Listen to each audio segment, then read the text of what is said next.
Good morning, all the student. I am Dr. Himanshu Mathur, Associate Professor, Department of Management, Faculty of Law and Governance, Jyoti Vidyapeeth Women's University. Today, our topic is Management of Receivable.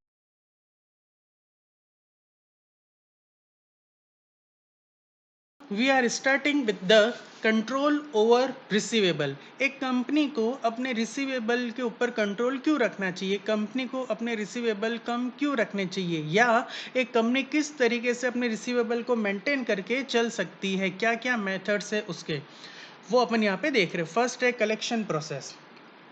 Once a firm decided to provide credit and also defined terms of credit sale, it is most important for the firm to develop terms and condition related to the payment. Basically, firm may incur two type of loss. First is bad debts and second is cost associated with the repossession of the goods. तो basically यहाँ पे हम ये देख रहे हैं कि आपने किसी को उधार पे तो माल दे दिया, बट आप उसके साथ में ये भी टर्म डिसाइड करो कि वापस आप पेमेंट किस तरीके से करोगे। इंस्टॉलमेंट में करोगे तो कितनी इंस्टॉलमेंट में करोगे, एक साथ करोगे तो पेमेंट कब करोगे, क्यों? क्योंकि अगर आपको वापस से पेमेंट नहीं मिला कस्टमर से तो आपको दो तरीके के लॉस होते हैं। एक तो पैसा पूरा का पूरा डूब गया, सेकंड अब आप गुड्स भी सोच लो, या तो गुड्स भी पूरा आपके हाथ से गया, या अगर आप गुड्स वापस भी कस्टमर से लेके आते हो तो रीपोजीशन के कुछ चार्जेस लग जाते हैं। इसके लिए आपको लीगल फॉर्मेलिटीज भी करनी पड़ सकती है। तो फर्स्ट आपको अपनी कलेक्शन प्रोसेस में ज़्यादा इफेक्टिव होना चाहिए। कलेक्शन प्रोसेस इफेक्टिव होगी तो आप अपने कस्टमर से इजीली पैसा कलेक्ट कर सकते हो।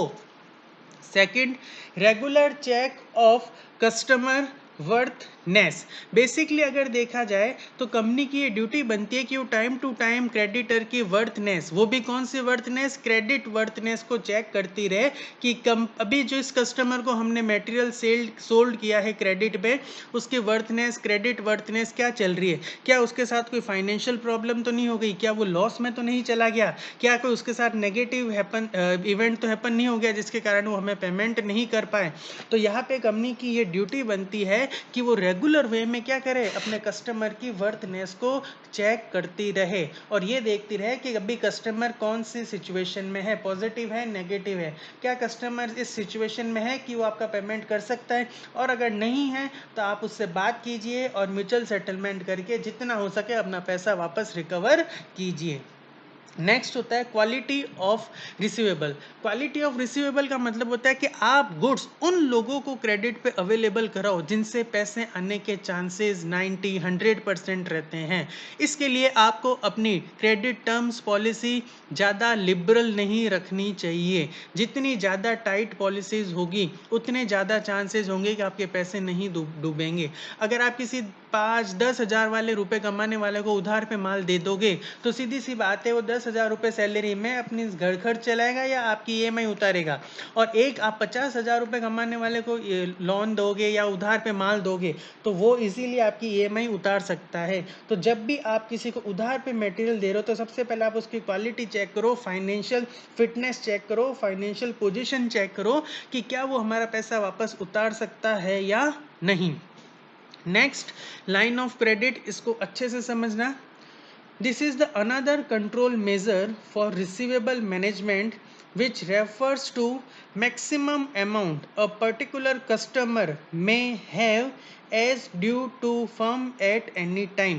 लाइन ऑफ क्रेडिट में हम क्या करते हैं, कस्टमर की एक लिमिट सेट कर देते हैं कि इस कस्टमर को हम इससे ज़्यादा का क्रेडिट नहीं देंगे। उसकी इनकम के बेसिस पे, उसकी फाइनेंशियल पोजीशन के बेसिस पे, उसकी क्रेडिट रेटिंग के बेसिस पे हम उसकी एक लिमिट डिसाइड कर देते हैं। फॉर एग्जांपल 1 लाख, तो अब हम इस कस्टमर को 1 लाख से ज़्यादा का क्रेडिट नहीं देंगे। वो क्या कहलाती है, आपकी लाइन ऑफ क्रेडिट। नेक्स्ट आता है अकाउंटिंग रेशियो। आपने रेशियो एनालिसिस चैप्टर पढ़ा होगा, उस रेशियो एनालिसिस चैप्टर में आपने देखा होगा एक तो होता है डेटर्स टर्नओवर रेशियो और एक होता है एवरेज कलेक्शन पीरियड। तो डेटर्स टर्नओवर रेशियो आपको ये बताता है कि साल में कितनी बार आपको डेटर से पैसा रिकवर हो रहा है, और एवरेज कलेक्शन पीरियड आपको ये बताता है कि जितनी बार आपको पैसा रिकवर हो रहा है उनमें 2 टाइम के बीच में कितने दिन का, कितने मंथ का डिफरेंस है। तो डेटर्स टर्नओवर रेशियो जितना ज़्यादा होगा उतना ज़्यादा कंपनी के लिए बेनिफिशियल रहेगा। एक कंपनी के पास में जितनी ज़्यादा बार, जितने ज़्यादा टाइम कस्टमर से पैसा आएगा, कंपनी की लिक्विडिटी बढ़ेगी और ये भी चांसेस रहेंगे कि कंपनी में बैड डेब्ट्स भी कम होंगे। तो ये हमारे मेथड्स है कंट्रोल ओवर द रिसीवेबल, जिसमें से line of credit most important है। ये आप लोग अच्छे से पढ़ना। लाइन ऑफ क्रेडिट का मतलब क्या होता है कि कस्टमर के फाइनेंशियल पोजीशन के बेस पे, फाइनेंशियल स्टेटमेंट के बेस पे, क्रेडिट रेटिंग की बेस पे हम उसकी एक लिमिट डिसाइड कर देते हैं कि इससे ज़्यादा का अमाउंट हम उसको क्रेडिट पे नहीं दे सकते, इससे ज़्यादा का गुड्स हम उसको क्रेडिट पे नहीं दे सकते।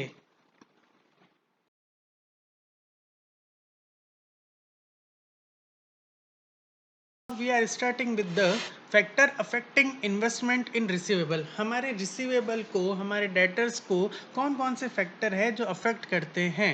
First is sales level. Basically ये एज्यूम किया जाता है कि जिस कंपनी में सेल ज़्यादा होगी उस कंपनी में ज़्यादा रिसीवेबल होंगे। क्यों? क्योंकि आज की डेट में सेल बेसिकली क्रेडिट के बेस पे ही की जाती है, कैश में बहुत ही कम सेल होती है। तो ये माना जाता है जिसकी सेल ज़्यादा है उसमें ज़्यादा रिसीवेबल होंगे। अब ये डिपेंड करता है कि वहाँ का डिपार्टमेंट, क्रेडिट डिपार्टमेंट कैसा है।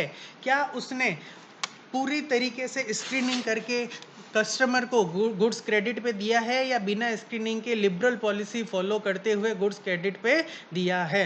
Second, business condition. अगर हम देखा जाए तो बिजनेस जो है वो मार्केट पे डिपेंड करता है। मार्केट में अलग अलग कंडीशन आती है, कभी रिसेशन आता है, कभी बूम आता है। रिसेशन में लोगों के पास में पैसा नहीं होता है, तो उस कंडीशन में कंपनी को की लायबिलिटी बनती है कि लोगों को क्रेडिट पे मटेरियल अवेलेबल कराए। जबकि बूम में लोगों के पास में पैसा होता है तो कंपनी चाहे तो उस समय कम माल, कम मटेरियल क्रेडिट पे अवेलेबल करा सकती है और ज़्यादा सेल कैश बेस पे भी कर सकती है।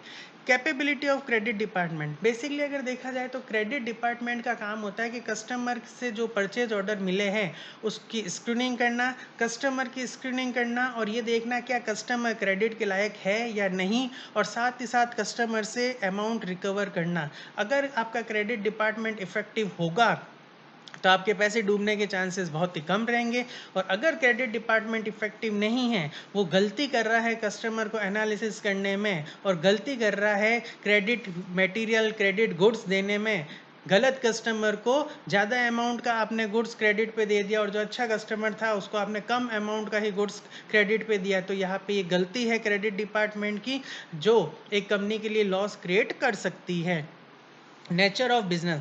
नेचर ऑफ बिजनेस भी कम क्रेडिट के लेवल को अफेक्ट करता है। अगर बेसिकली देखा जाए तो रिटेल शॉप जो है वो ज़्यादातर कैश में काम करती है, जबकि होलसेल कंपनीज जो है, होलसेल जो मार्केटर है वो बेसिकली क्रेडिट पे काम करते हैं। क्यों? क्योंकि रिटेलर होलसेलर से खरीदते हैं और वो बल्क क्वांटिटी में खरीदते हैं, और जब आप बल्क क्वांटिटी में कोई चीज़ खरीदोगे तो आपको क्रेडिट फैसिलिटी इजीली अवेलेबल हो जाएगी।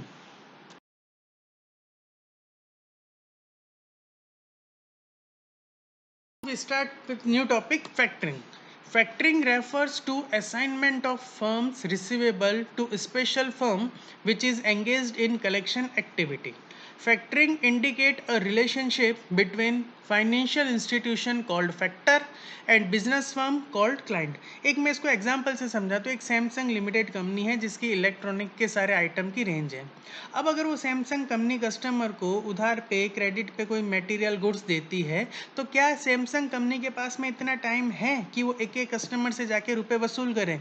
वो मार्केटिंग करेगी, प्रोडक्शन करेगी, सेल करेगी, कॉस्ट कंट्रोल करेगी, अपने बिजनेस को ऑपरेट करेगी, क्या क्या करेगी। तो उस कंडीशन में क्या होता है, कलेक्शन के लिए सैमसंग कंपनी एक दूसरी कंपनी के साथ में टाई अप करती है। वो कंपनी क्या होती है, बेसिकली कलेक्शन का ही काम करती है। तो उन कंपनी के साथ में, उन कंपनी का नाम क्या होता है, फैक्टर। तो यहाँ पे सैमसंग कंपनी फैक्टर के साथ में एक एग्रीमेंट करती है, कॉन्ट्रैक्ट करती है कि हमारे जितने भी उधार पे हमने मटेरियल सेल किया है, गुड सेल किया है, उसकी सारी की सारी रिकवरी, कलेक्शन आप करोगे और उसके बदले में हम आपको कुछ परसेंटेज देंगे, आपको कुछ कमीशन देंगे। ये प्रोसेस क्या कहलाती है यहाँ पे, फैक्टरिंग। अब इसकी प्रोसेस क्या है, customer place purchase order with firm and firm send copy of order two factor for credit appraisal of customer. अब जैसे ही कोई कस्टमर कंपनी के पास में गुड्स खरीदने जाता है तो सबसे पहले वो परचेज ऑर्डर भरता है। अब कंपनी क्या करेगी, वो परचेज ऑर्डर अपने फैक्टर कंपनी को भेजेगी और फैक्टर कंपनी जो है वो ये एनालिसिस करेगी कि क्या इस कस्टमर को उधार पे माल दिया जाना चाहिए या नहीं। Second point, after get satisfaction from credit worthiness of customer, credit term are decided by the factor. अब अगर फैक्टर कंपनी को ये लगता है कि हाँ कस्टमर सही है, इसको उधार पे माल दे दिया जाना चाहिए, तो यहाँ पे अब जो फैक्टर कंपनी है वो क्रेडिट की टर्म्स एंड कंडीशन डिसाइड करेगी। Next, business firm send goods to the customer and inform to the factor. अब यहाँ पे जो कंपनी है वो क्या करेगी, कस्टमर को मटेरियल सेंड कर देगी और इन्फॉर्मेशन किसको दे देगी, फैक्टर कंपनी को। Factor make payment to the client. अब यहाँ पे अगर फैक्टर कंपनी चाहे तो अपनी क्लाइंट कंपनी को एडवांस में ही कुछ पेमेंट कर सकता है। Factor adopt the process of payment from the customer. अब जब ड्यू डेट आएगी तो फैक्टर कंपनी कस्टमर से सारा का सारा पेमेंट रिकवर कर लेगी और जो बाकी जो पेमेंट बचा है वो बाकी पेमेंट जो आपकी क्लाइंट कंपनी है उसको पेड कर लेगी और जो अपना कमीशन बनता है वो उसे रिसीव कर लेगी। तो ये प्रोसेस आपकी क्या कहलाती है, फैक्टरिंग।